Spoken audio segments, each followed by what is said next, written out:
Nyakubahwa President, namwe mugize komite y'umuryango y'ihuriro ry'Abanyarwanda mu Butaliyani, ndabaramukije mbashima cyane kuba mumpaye umwanya wo kugira ngo icyo babwira mu kiganiro cya none. Nkuko bavuga mu Kinyarwanda ngo abajya inama Imana irabasanga. Mwagize neza cyane Nyakubahwa President, namwe mwese Banyarwanda, inshuti mwese mwiyemeje kuvuga muti reka dusoze umwaka tuganira, turebere hamwe ibyo twagezeho, turebere hamwe uburyo twanogeje ingamba, turebere hamwe uburyo twesheje imihigo, turebe ndetse igishobora kuba kitaragenze neza tugikosore. Ni kuko Abanyarwanda b'ukuri bo mu ntara ya Gatandatu, nk'uko Nyakubahwa Perezida wa Repubulika ahora abidutoza. Kugira ngo Abanyarwanda muri mu mahanga mugere ku nshingano mwiyemeje, ni ngombwa yuko mbere na mbere muzubakira zose ibikorwa byose mubyubakira ku musingi utajegajega w'ubumwe bw'Abanyarwanda. Kubaka ubunyarwanda muri buri wese, kwiyumvamo ubunyarwanda, agaciro k'umunyarwanda, gukomera ku muco w'u Rwanda, kuvuga ururimi rw'Ikinyarwanda, bikaduhuza tugashyira hamwe tukunga ubumwe nk'Abanyarwanda, nibyo bidushoboza kugera ku ntego zacu no ku nshingano rusange tuba twiyemeje. Ikindi nabagiraho inama muri iki gihe mumpaye umwanya, ni uguhora iteka muzirikana yuko kuba mu misozi ya kure, kuba hakurya y'inyanja, bitagomba na rimwe gutuma muba kure y'u Rwanda ku mutima. U Rwanda rugahora mu bitekerezo byanyu, rugahora mu mitima yanyu, mugahora mukora icyabazanye: guhaha ubumenyi, guhaha ubwenge, guhaha amikoro anyuranye, byose biganisha mu kuzateza u Rwanda imbere. Ni ibintu by'ingirakamaro. Umunyeshuri yiga akamenya yuko agomba kwiga akaba uwa mbere, akagira ubwenge, akagira ubumenyi, azatahana mukagirira igihugu cy'akamaro. Umukozi ni uko agakora akiteza imbere, agateza umuryango w'imbere, agasagura ashora imari mu Rwanda. Ni ngombwa yuko dukora icyatuzanye, ni ngombwa yuko icyatuzanye tugikora iteka ryose twibuka kuganisha iwacu.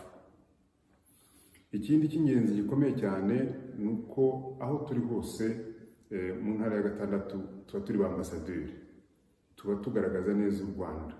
Utubonye wese abona u Rwanda, ubonye umunyarwanda abona u Rwanda. Ni ngombwa yuko mu myifatire yacu iteka ryose duhesha u Rwanda agaciro.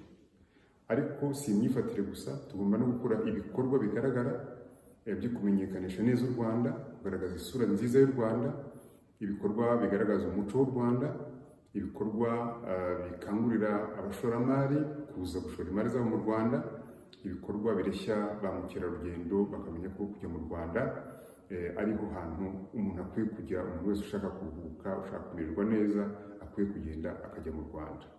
Kuba ba ambasaderi rero iteka ryose ni ukugaragaza isura nziza y'u Rwanda, ariko ntimunazirikane yuko hari abatadushakira icyiza. Ubwo tugaragaza isura nziza y'u Rwanda, hari abashaka kugaragaza mbi, hari abahora bashaka kudusenya, gusenya ibyo twakoze. Mugomba guhora muri abasoda, abasirikare bo kurasanira u Rwanda. Hari intambara zadutse ku mbuga nkoranyambaga, ubu ngubu nizo ntambara zigezweho ku banzi b'u Rwanda, aho birirwa badusebya, birirwa badutuka, birirwa batubeshyera.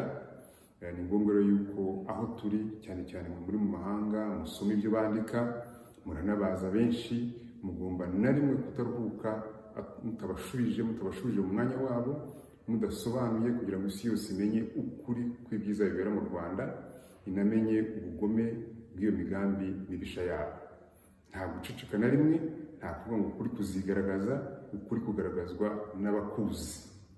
Ni inshingano ikomeye cyane kugira ngo mugaragaze isura nziza y'u Rwanda, ariko munacecekeshe, mukome mu nkokora abo bose bashaka gusebya no guharabika u Rwanda. Muri bo rero murabaza babi cyane, ku isonga y'ababi ni abahakana n'abapfobya Jenoside. Abo bahakana bagapfobya Jenoside bo baba banakoze n'ibyaha bihanwa n'amategeko, ku buryo ni ngombwa yuko mubihagurukira, nabo mukabasubiza mu nzira babanyujijemo. Abanditse ibitabo mukandika ibindi, abanditse mu binyamakuru mugasubiza, abari kuri izo social media mukabasubirizaho, ariko abakoze ibyaha bihanwa n'amategeko nabo mukabageza imbere y'amategeko. Ibyo byose nitubyitwararika tukabikora dushyize hamwe, tukabikora twunze ubumwe, tukabikora tuzirikana u Rwanda, tukabikora duhuza u Rwanda ku mutima, nta kabuza tuzagera ku nshingano zacu, nta kabuza tuzaba abantu bazwiho kwesa imihigo bo mu ntara ya gatandatu. Mbifurije inama nziza, mbifurije ko uyu munsi Imana y'u Rwanda ibasanga mu nama, maze icyo mwifuze kugeraho uyu munsi mukakigeraho nta nkomyi. Murakoze, murakarama.